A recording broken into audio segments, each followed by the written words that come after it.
So Tayyab, give us a strategy for CISO to protect a highly sensitive data. Yeah, that's a great question. So you need to have in-depth security mechanism, as I mentioned, but you have to come from a security first mindset. Like you need to establish the context before you design the system. So security, you have to work on the fundamentals. You have to look at all the corners where the security can be applied or where there can be a room for any vulnerability. Number two would be you have to have you have to make your system unbreakable.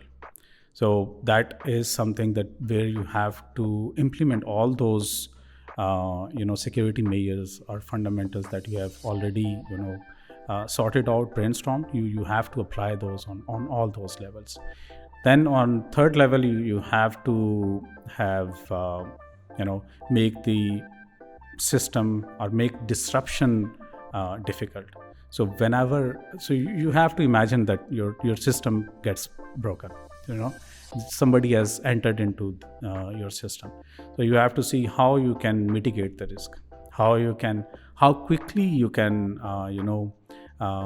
be in a healthy state again, how you design the system in such a way that it self heals, it protects and isolates itself. That there's again, in the immutable architecture, you have this blessing that you can have, for example, immutable data stores. So immutable data stores, what they actually do is they create a virtual air gap. So with virtual air gap, they isolate itself from the attacker. So even if it just imagine that you have a keypad with no delete button.